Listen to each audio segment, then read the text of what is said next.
یونان کی اساطیری کہانیوں میں تھیسس کا کردار ایک ایسے شخص کے طور پر جانا جاتا ہے جو مخلص ہونے کے ساتھ ساتھ ذہنی مضبوطی اور صحیح مشورہ دینے کے لیے بھی مشہور ہے۔ تھیسس نے ہرکلیس سے کہا کہ اس گناہ کا کفارہ اپنی زندگی لینا نہیں بلکہ اپنی زندگی کو کفارے کے طور پر بسر کرنا ہے۔ تو پھر میں اس گناہ کا کفارہ کیسے ادا کروں؟ ہرکلیس نے بے بسی سے پوچھا۔ تھیسس نے کہا، جاؤ جا کر ڈیلفی میں اپالو کے مندر سے پوچھو، اس کا جواب وہیں سے ملے گا۔ چنانچہ اس گناہ سے کفارے کی تلاش میں ہرکلیس نے ڈیلفی کا سفر کیا۔ وہاں سے اسے ایک عجیب جواب ملا۔ اسے کہا گیا کہ تمہیں اپنے دشمن بادشاہ یوریستھیس کی 12 سال تک غلامی کرنی ہے۔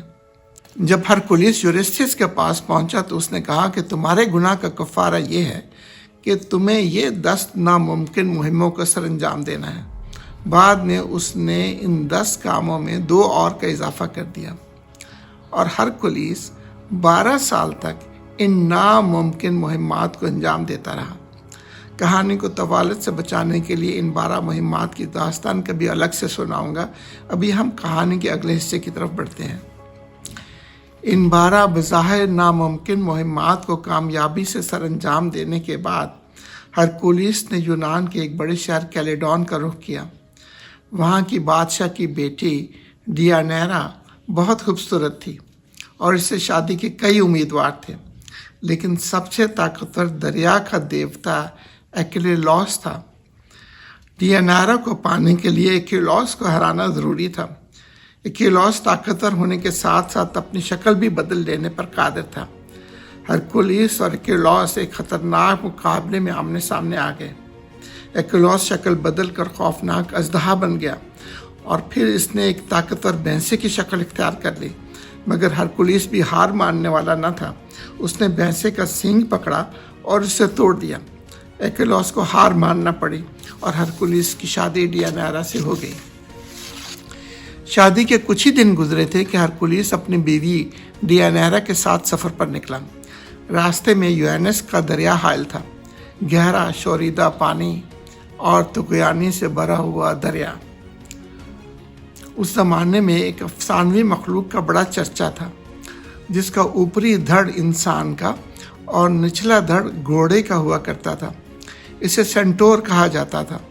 انہی میں سے ایک، جس کا نام نیسوس تھا، ہرکلیس کے پاس آیا اور خدمت گزاری کے لہجے میں بولا، حضور آپ پریشان نہ ہو، اپنی اہلیہ کو میری پشت پر بٹھا دیجیے، میں انہیں بحفاظت دریا پار کرا دوں گا۔ ہرکلیس نے اس پر اعتماد کیا، مگر جب نیسوس دریا کے دوسرے کنارے کے قریب پہنچا تو اس کی نیت خراب ہو گئی اور اس نے ڈیانیرا پر دست درازی کی کوشش کی۔ ڈیانیرا نے چیخ کر ہرکلیس کو مدد کے لیے پکارا۔ ہرکلیس نے فوراً زہر آلود تیر کمان پر چڑھایا، نشانہ سیدھا نیسوس کے سینے پر لیا، تیر بجلی کی طرح لپکا اور سینٹور زمین پر تڑپتا ہوا گرا۔ لیکن موت کے اس لمحے میں نیسوس نے ایک چالاکی کی۔ اس نے ڈیانیرا سے نادم لہجے میں کہا، میری خطا کا کفارہ یہ تحفہ ہے، اس شیشی میں میرا خون ہے۔ جب کبھی ہرکلیس کی محبت میں کمی محسوس ہو یا اس کی نگاہوں میں بے رخی پاؤ تو یہ خون اس کی قمیص پر لگا دینا، وہ پھر سے تمہاری محبت میں گرفتار ہو جائے گا۔ ڈیانیرا نے سادہ دلی سے وہ شیشی سنبھال لی۔ اسے کیا خبر تھی کہ جسے وہ محبت کا تعویذ سمجھ رہی ہے، وہ دراصل موت کا تعویذ تھا۔ برسوں بیت گئے۔ ہرکلیس اور ڈیانیرا اپنی ازواجی زندگی میں مگن رہے، اپنے بچوں کی پرورش میں مصروف، جن میں ان کا بڑا بیٹا ہائلس بھی شامل تھا۔ لیکن گھریلو سکون کے باوجود ہرکلیس کی فطرت وہی بے چین ہیرو کی رہی۔ وہ اکثر جنگی مہمات کے باعث گھر سے دور رہتا۔ ایسی ہی ایک مہم کے دوران قسمت نے اسے قیدی شہزادی آئیولے سے ملا دیا۔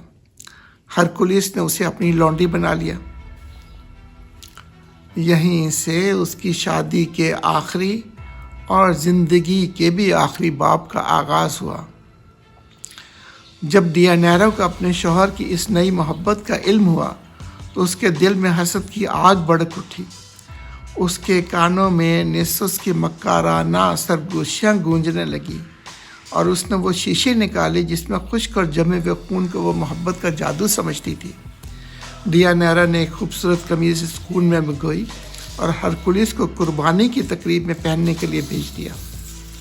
اسے یقین تھا کہ جو ہی ہرکولیس یہ قمیض پہنے گا اس کی محبت دوبارہ لوٹ آئے گی۔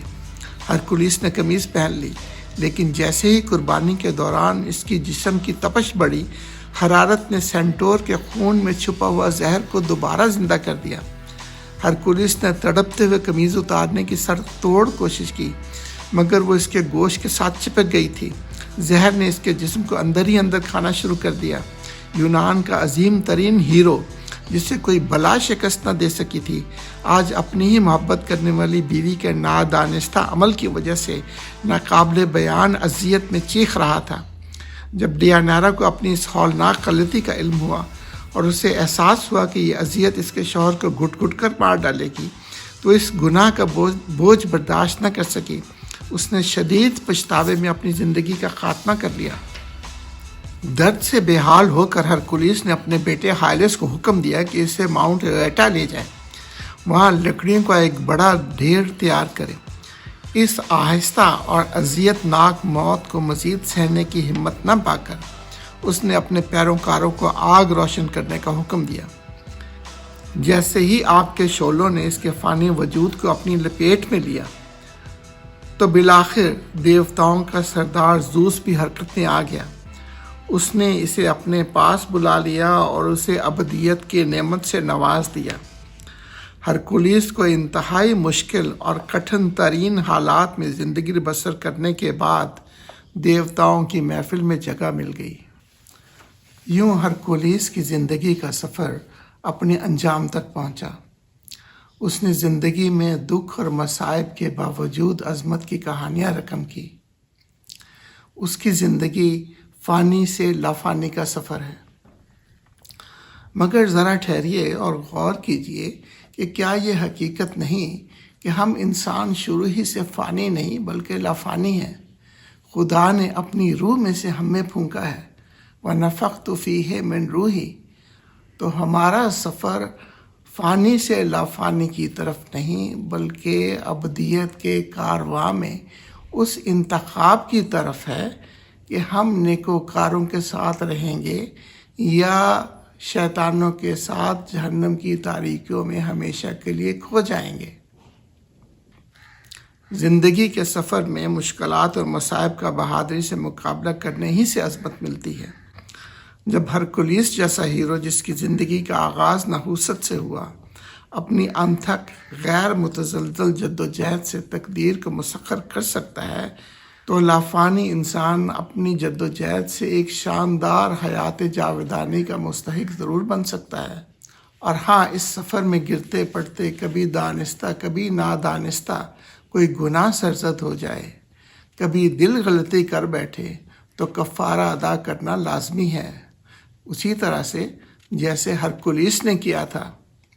اس کفارے کو ادا کرنے ہی سے انسان پھر سے روشن زندگی کی طرف بڑھتا ہے۔ وہ اپنا مقدر اپنے عمل سے لکھتا ہے اور اسی میں اس کی شاندار ابدیت پوشیدہ ہے۔ اگر یہ داستان آپ کو پسند آئی ہے تو میری گزارش یہ ہے کہ اس ویڈیو کو لائک کریں، چینل کو سبسکرائب کریں تاکہ ہم حکمت و دانائی اور شجاعت اور بہادری کے مزید قصے آپ کو سنا سکیں۔ آپ سب کی محبت اور حمایت کا بے حد شکریہ۔